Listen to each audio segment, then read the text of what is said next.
प्रणाम. काही आठवणी अशा असतात की त्या विसरण्याचा कितीही प्रयत्न केला तरी त्या मनातून जात नाहीत. वर्षानुवर्ष उलटून जातात, आयुष्य पुढे सरकतं, पण एखादा प्रसंग, एखादं वाक्य किंवा एखादी व्यक्ती पुन्हा आठवली की मन परत त्याच ठिकाणी जाऊन पोहोचतं आणि मनाला त्रास होतो. त्यामुळे साहजिकच प्रश्न पडतो की त्रास देणाऱ्या आठवणी विसरणं कठीण का जातं आणि त्या आठवणी आयुष्यभर अशाच राहणार आहेत की त्यांची आपल्यावरची पकड खरंच कमी होऊ शकते. या आठवणी फक्त भूतकाळातील घटना नसतात, त्या इमोशनल मेमरी बनलेल्या असतात.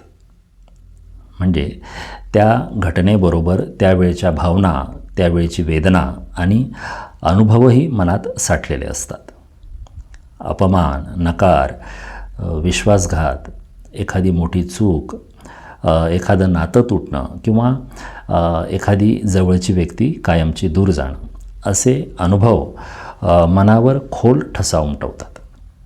म्हणूनच त्या आठवणी पुन्हा आल्या की आपल्याला फक्त ती घटना आठवत नाही, त्यावेळची वेदना, त्यावेळची असहायता किंवा त्यावेळचा रितेपणाही आपल्याला पुन्हा जाणवायला लागतो.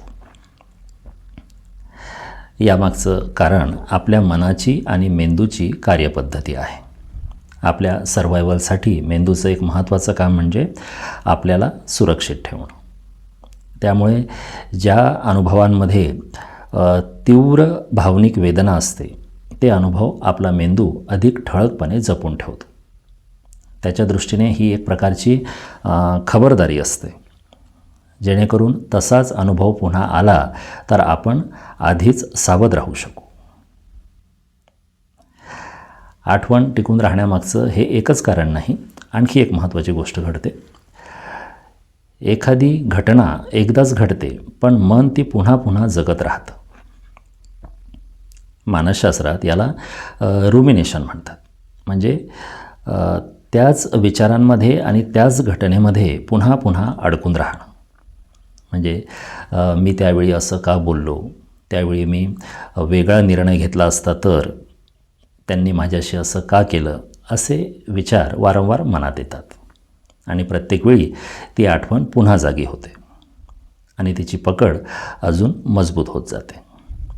वेळ पुढे जात असतो, पण आपलं मन मात्र त्याच जुन्या वळणावर थांबलेलं राहतं.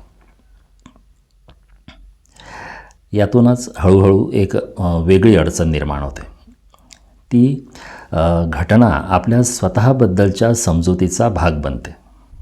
म्हणजे मीच कमी पडलो, लोकांवर विश्वासच ठेवता येत नाही, माझ्या आयुष्यात नेहमी असंच होतं, असे निष्कर्ष नकळतपणे आपल्या मनात रुजतात.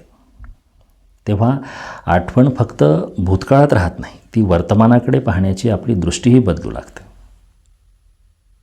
म्हणूनच खरी अडचण आठवण नसते, त्या आठवणीतून आपण स्वतःबद्दल आणि जगाबद्दल काय समज करून घेतो ही अडचण असते.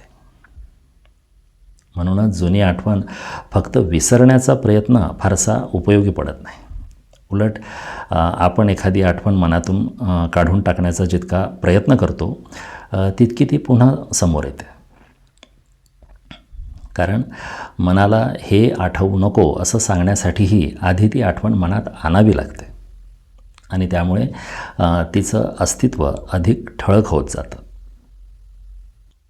मग आता यावर मार्ग काय? सर्वप्रथम त्या आठवणीकडे लढाई म्हणून पाहणं थांबवणं.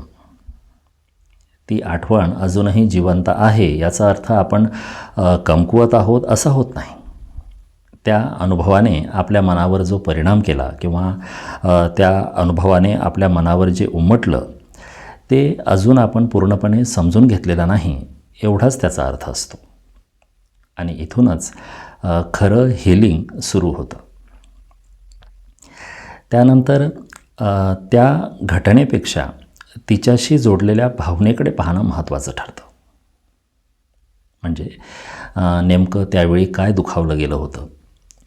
अपमान, नाकारलं गेल्याची भावना, विश्वास तुटणं, स्वतःबद्दलचा आदर कमी होणं, यापैकी किंवा असाच एखादा नेमका कोणता अनुभव त्यावेळी आपल्याला आला होता त्याकडे पाहणं महत्त्वाचं ठरतं.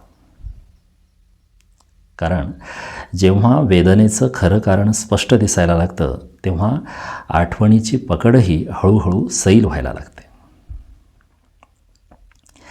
याचबरोबर त्या आठवणीतून आपण स्वतःबद्दल जे निष्कर्ष काढलेले आहेत त्यांच्याकडेही पुन्हा पाहण्याची गरज असते. एक वाईट घटना संपूर्ण आयुष्य ठरवत नाही. एका व्यक्तीचं वाईट वागणं म्हणजे सगळे लोक तसेच असतात असंही नाही. वेदना मनाला पटकन निष्कर्ष काढायला लावते, पण ते निष्कर्ष नेहमीच सत्य असतील असंही नाही. आणि शेवटी वर्तमानाला पुन्हा एक संधी देणं आवश्यक असतं. नवीन अनुभव, नवीन नाती, नवीन समज आणि स्वतःकडे पाहण्याची अधिक शांत दृष्टी मनाला हळूहळू बदलू लागते.